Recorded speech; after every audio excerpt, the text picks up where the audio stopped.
سوال سیوم مسئله نماز بامداد استاد.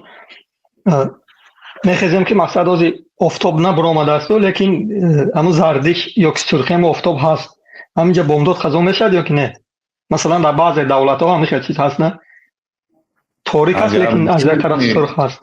اگر جرمی آفتاب برآمدگی نباشد و هم تو روشنیش از پایان به بالا میزند اول هم خیلی باشد و اینچنین با ساعت هم نگاه کنید چون که ما چشم عادی کتی در این روزا نه همه میتوند آدمایی که تخصصش هست کار میکند میداند اونا به چشم خودش آفتاب برآمد یا نبرآمد عینک کرده لیکن به هر حال اکثریت مردم اینه که نمیدونند ساعت به نگاه میکنید که ساعتی چند شما تکبیر تحریمه میبندید. مثلا شما تکبیر تحریمه بستید الهمه خواندید که آفتاب برآمد نمازتون قضا شد لیکن شما الله اکبر گفته رکوع رفتید رکوع خستید که آفتاب برآمده است یکم رکعته تمام نماز دریافت کردید نمازتون قضا نشد.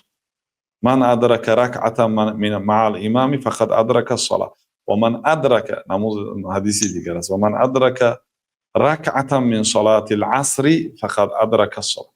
یک آدم یک رکعت عصر خواند دویم رکعت بخیست که آفتاب ششته است آفتاب نشسته سلکه سه رکعتش الکی در وقت شام خواند یکی یک رکعتش حال آفتاب ننشسته سرکردگی بود تمام کرد.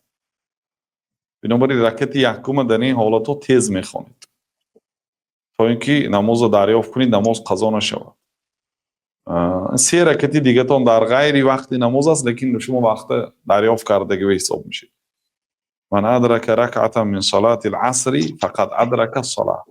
کسی که یک رکعت عصر دریافت کند یعنی یک رکعتش خواند حال آفتاب ایستاده است وقت دوم رکعت به خست که الکی آفتاب نشستن شروع کرد جرمش الکی فرو آمدن سر کرد همین تا نماز تمام کردن آفتاب پرش است سه رکعتش حسابی که بعد غروب آفتاب شد لیکن نمازش درست است قضا نیست. یعنی حد و حدود آخر این آدم این وقت نمیبرد نمازه چون که الکی سرحد به کی رفتید احتمال قضا شدن شد. بنابراین پیامبر صلی الله علیه و سلم میگه الصلاه علی وقتها نماز در وقتش این بهترین عمل. نمازی که وقتش گذرانیدید وزنین شده هم میگیرد وسوسه شیطان کلان شده هم میگیرد بعد قضا میکنید قضا که کردید الکی قلبتون سیاه غمگین الکی از نظر رحمت دور چی گناه کردم که من بس از نماز قضا شد نمازم دیگه همین خیلی گناه موده هست موده تولد میکند گناه نر نیست گناه یک تکی کردید یک دیگه با اعمال گناه دیگه گناه تولد میشه او گناه هم موده هست از وی هم با گناه تولد میشه.